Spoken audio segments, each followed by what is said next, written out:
Hi, welcome to another edition of Who Is. Today we're going to be looking at a very troubled superhero by the name of Hank Henry Pym. Now, Hank Pym first appeared back in Tales of Astonish number 27. This was back in 1962.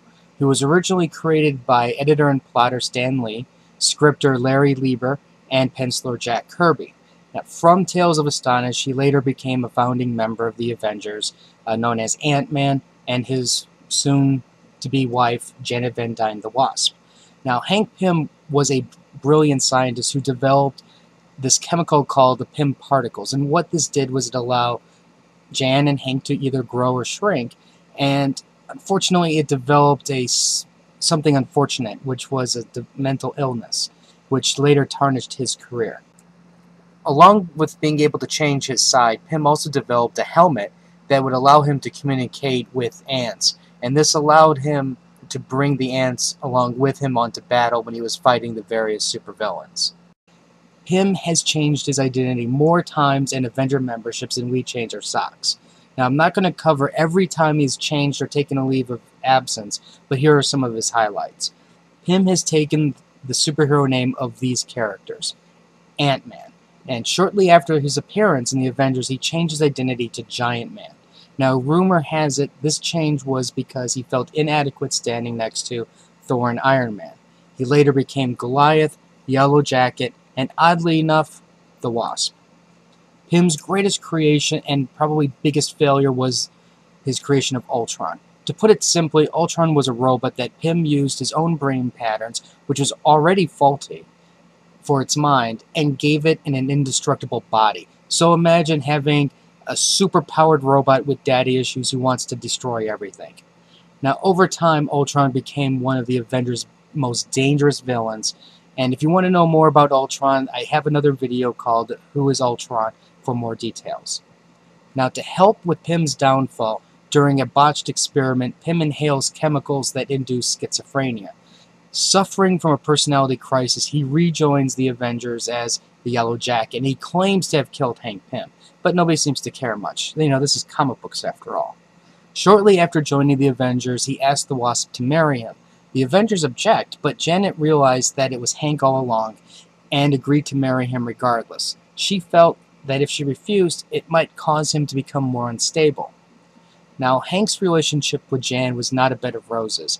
Hank would go through periods of depression because he felt that he had never created anything better than the Pym particles, and I'm sure that the creation of Ultron didn't help. During a battle with the so-called Elf Queen, Captain America sensed that she was not really evil and tried to calm her down. The Yellow Jacket, already on the edge, decided to attack her from behind. After the battle, Captain America suspended Yellow Jacket from the Avengers, pending a verdict of a court-martial. Having a complete mental breakdown, Hank decides to prove his worth by creating a robot to attack the Avengers during the trial. Knowing the robot's weakness, he was going to exploit it at a crucial moment in the battle. The Wasp finds out about this plan and begs him to stop. In a fit of rage, Hank strikes her. Later, the robot attacks the Avengers as planned, but Hank is not able to stop the robot. The Wasp is able to use the design flaw and defeats it.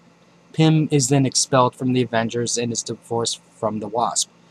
From here, things do not go well for Pym. He's used by villains, he goes through lots of trials and tribulations. Now, I'm not going to cover everything because, to be quite honest, it begins to sound like a bad soap opera. But so let's just fast forward a bit. You know, Hank does spend a lot of times going in and out of the Avengers, the West Coast Avengers, and he is kidnapped and replaced by Skrulls. This happens during the Secret Invasion, which I'll cover during a different video because this is actually a lot bigger story. He eventually gets freed and ends up forming the Avengers Academy. He wants to do good, you know, gain the respect of others, and most importantly, he wants to help kids who are in danger of being the next major supervillain. Hank found kids that had their bodies tampered with by Norman Osborn during the Dark Reign, which is another mini-series that I'll have to cover during another video, because it's another really big storyline. Just know that Norman Osborn wins, and the villains rule everything.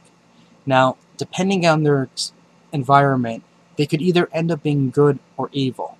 While at the school, he is tricked by Loki into thinking he is the scientist supreme.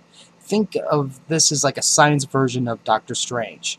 You know, he later has a questionable relationship with Jocasta, the female version of Ultron, and while trying to bring the Wasp back to life, almost destroys the world by bringing back an old villain by the name of Krovac. So as you can see, he's been busy since coming back from the Secret Invasion. Most recently, Hank plays a key role in the Age of Ultron story. Ultron manages to kill most of the heroes and has taken over the world. Sue Storm and Wolverine, in a desperate attempt, travel back into time to kill Hank. They feel if they can kill him before he creates Ultron, they can make everything right. Unfortunately, when they go back to the present, they discover a world is vastly different and things have only gotten worse. They decide to go back into time one more time. But this time what they do is they tell Hank that this is what is going to happen. And because of that warning, Hank is able to set into motion a plan that allows Ultron to lose before he can set his final plan into motion and destroy everything. Unfortunately, this time traveling has created grave consequences to the time stream. And now the Marvel Universe is in a complete state of upheaval, where cracks are appearing everywhere and reality is changing. And we're heading to a brand new storyline called Infinity, which I'll cover in another video since this, at the time of the recording, hasn't been completed yet. So as you can see, Hank has had a very colorful life within the Marvel Universe. Now, like I said, I'm sorry I didn't cover every little detail, but I'll be honest with you, there's some of this stuff really is kind of ridiculous in the sense of how you have this character who has mental illness, and he's basically, I would almost call him like a hero with a complex, in the sense that he never feels that he's worth it, but yet they always bring him back and nobody seems to give it much thought until it becomes like an issue in which the writers want to bring attention to it.